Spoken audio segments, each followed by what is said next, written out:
Hello and welcome to Kiwi Rider Podcast. My name is Ray Heron. Great to have you along. If this is the first of our podcasts you've ever listened to, please do hit that like button, hit that subscribe button, and come along for the ride. In this episode of the show, what do we got? We got the top 5 coming up very shortly. Cardo have released a brand new feature, and I'm going to talk to you about my gear situation. Gear as in jacket and pants, because it's changed somewhat. I've got some thoughts. I'm going to share them with you. Right now, I am on the Tenere 700. I am riding home from work, and Cardo's new feature has something to do with that. But right now, let's cut to the studio for the top 5, and I'll tell you all about it very shortly.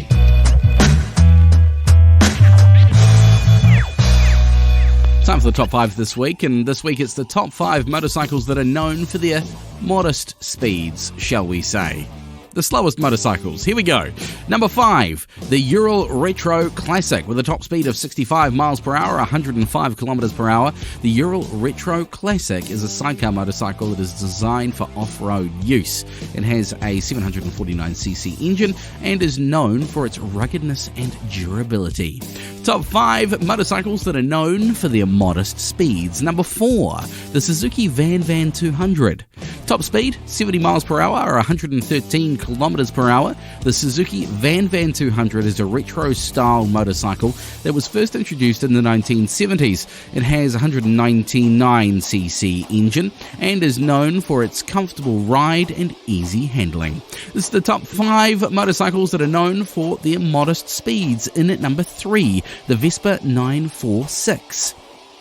With a top speed of 59 miles per hour or 95 kilometers per hour, the Vespa 946 is a stylish motorcycle. It's slightly modern and was introduced in 2013. It has a 125cc engine and is designed for city driving and short trips.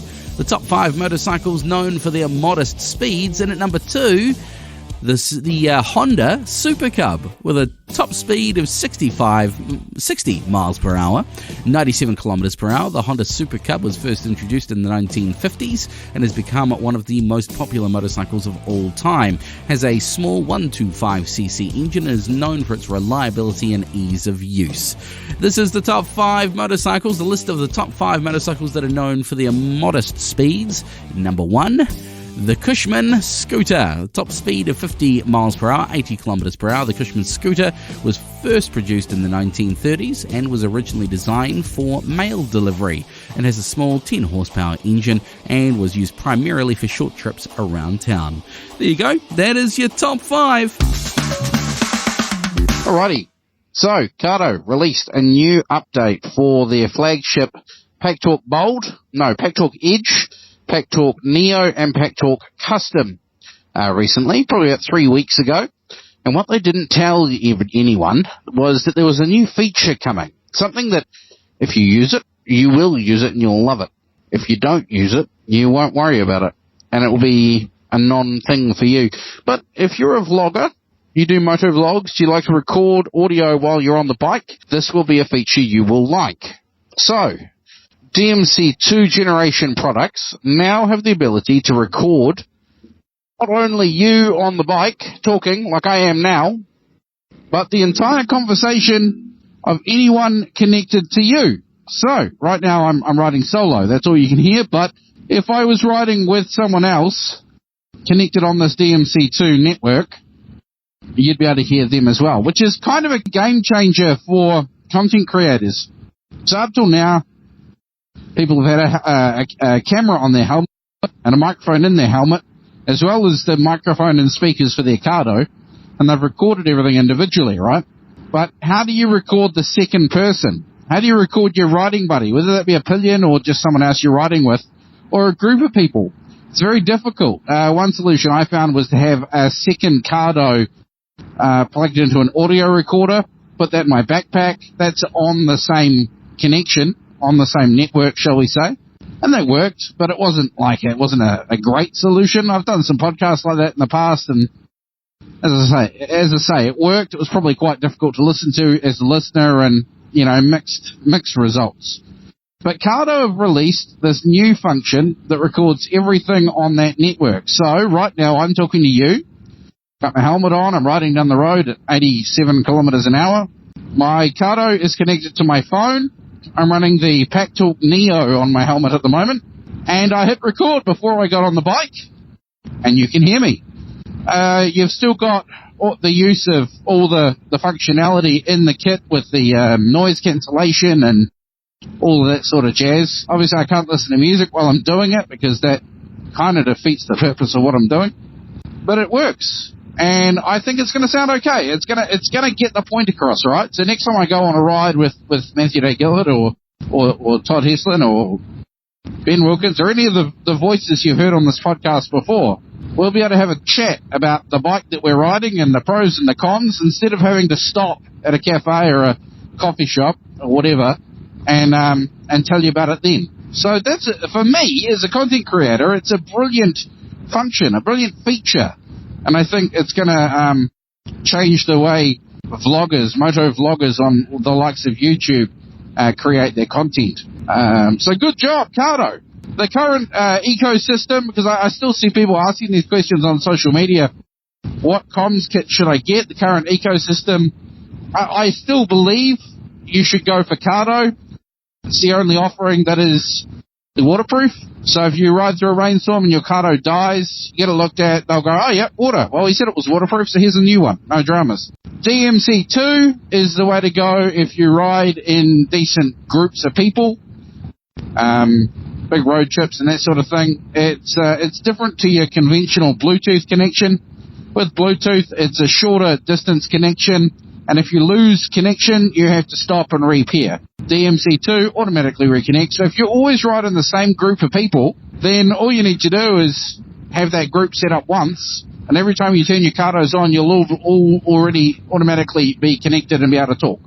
You've got at the top of the tree, the most expensive unit, the PackTalk Edge DMC2, 1,600 meters of range, claimed that is, 13 hours talk time, DMC2 communication, 2 Bluetooth channels plus a universal pairing channel. So if you do have a mate riding with a Senna or other such device, then you can connect to them.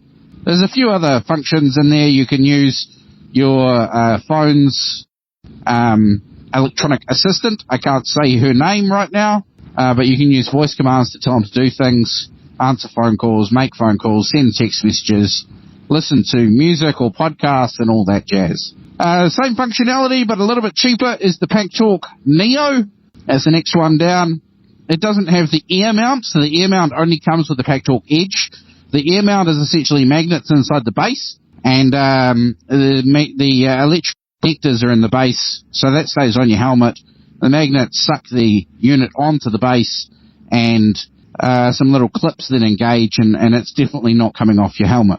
The cheaper option is the PackTalk Neo, no ear mount, so still clips, but also instead of having connections in the base, to plug in loom. So it's a USB-C plug on the back of the unit that you plug in whenever you put it on your helmet.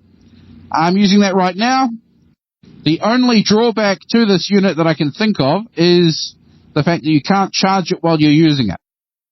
But with 13 hours battery life, that's not really a problem. If you're going on a big long road trip, make sure that you charge it overnight and you'll be fine. Also, they all have USB-C, which means fast charge. I'd say no more than a couple of hours for a full charge. So, PackTalk Edge, most expensive. PackTalk Neo, slightly cheaper. Below that, the PackTalk Custom. This is the one that copped a bit of flack because people don't want to pay for a subscription package.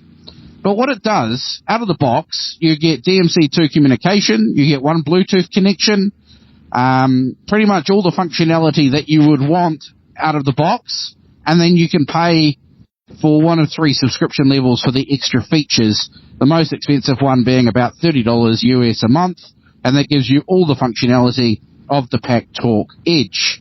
So if you're only occasionally talking to multiple people or, that sort of thing, then that's the way to go. It has all the functionality you need out of the box and it will be fine for you. However, if you need all those extra features, and check out motonz.com for the full list of features and what you get in the subscription packages. If you need those extra features regularly, then you get the Neo or the Edge. Right, so that's all the PackTalks. Below the PackTalks, we have A few levels of slightly cheaper intercoms. These are Bluetooth connections.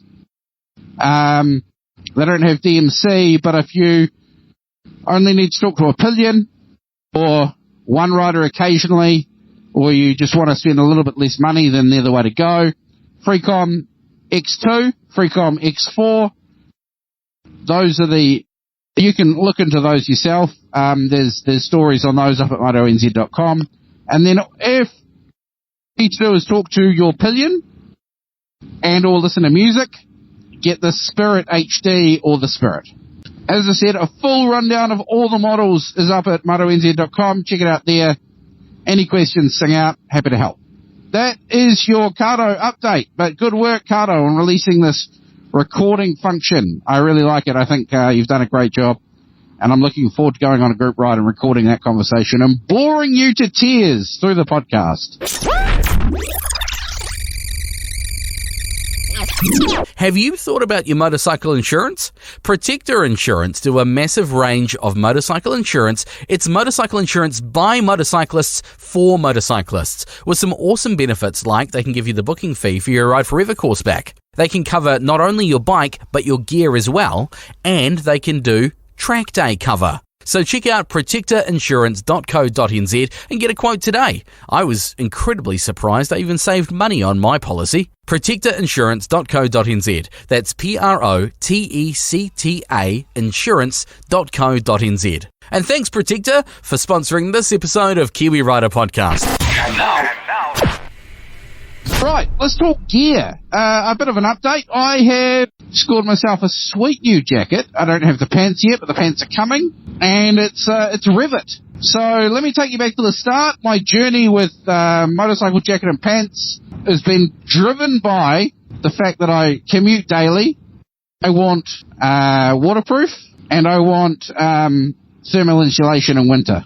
Breathable in summer, thermal insulation in winter. That's two big things, and then waterproofness. I started with some really crap gear, and I'm not even going to say the brand. It was terrible. But it was unbranded. So it was like, your basics or your the PAMS brand. Wasn't Flash.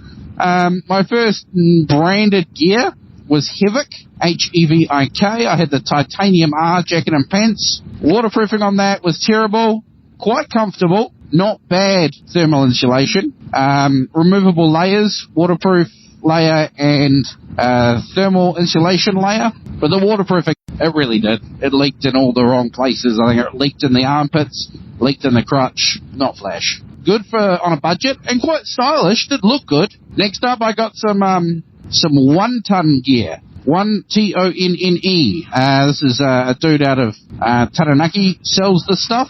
And some great features, really good feature set on that. I got the X Adventure riding suit. Waterproofing, about as good as the Hevik stuff. Was good for the first few months and then started leaking in the crutch and then just not waterproof at all. Thermal insulation, on point. I'd say like a 9 out of 10 for thermal insulation. Comfort, yep, not bad. Probably an 8 out of 10 for comfort. But yeah, really failed for me in the waterproofing stakes. Of course, then I got some, when we did the beta long-term test ride, this bike, I picked up some Rivet Dirt Series gear. Rivet jacket and Rivet pants Dirt Series component gear. Thermal insulation, as you would expect, because there is none. None. Zero. Well, probably a 1. The pants I'm actually wearing now, not bad. No thermal insulation, just a hard shell. Waterproofing, I'd say about a 6 or a 7 out of 10. The jacket is pretty waterproof, but breathability, really good. So that's what you wear in summer on the bike, on the road bike, or you wear it on a dirt bike for an adventure ride, like a hard adventure ride. And that brings me to today. I'm wearing a Rivet H2O component jacket, which thermal insulation is absolutely incredible, like 9 out of 10. It's got 3 layers, thermal layer, waterproof layer, outer shell. Waterproofing, thus far, is great. A 9 out of 10. It's, the water just beads off the outer shell. I haven't had it soaked through yet, and I've been through some pretty wet stuff. I haven't tried the pants out yet, so I'm kind of hoping they're good. I think they're going to be. I think the construction of the gear, if you can keep the water out of the inner lining, then the jacket doesn't get as heavy or as, uncomfortable. So wearing the Rivet jacket, have done some adventure riding, have done a big long road trip. A few years ago I went and did the Triumph Tiger Adventure Ride, and I was wearing my Rivet gear. I was with Todd Heslin, who was wearing his Rivet sand gear, and we rode through pretty much all conditions, like some really heavy downpours, some real icy stuff near National Park, and I was freezing, or I was too hot, or I was getting wet. I said, "Are you getting wet? Are you uncomfortable?" He goes, "No, I'm just really comfortable. I'm the right temperature. The wind has kept off me. I'm dry." And I went, "Okay, Rivet must be where we need to be." So my first touring/adventure jacket is this one, and I completely get it. It does cost a bit. It is. Rivet is a expensive brand. Probably not as expensive as Climb. But, just does what it says on the box so far. And, enough room underneath it that I can wear a thermal and or a sweater, like a crew neck top, no worries, pockets in all the normal places. And the, waterproof jacket, or layer on the inside, is constructed and looks good enough to wear on its own without the outer shell, which is quite cool. Some companies say that you can, but when it comes to reality, you never would, because it looks weird. But this one actually looks quite cool. So I am sold on Rivet. I really am. I think it's fantastic. Everything I've had from Rivet does what it says on the box, is comfortable, reasonably safe, pockets in the so it comes with elbow protection, shoulder protection. The pocket in the back for a back protector. I don't have one in. I know that's naughty. I'm sorry. But if you want to know more about this jacket, see some photos, a full write-up, go to motonz.com, and it will all be up there for you.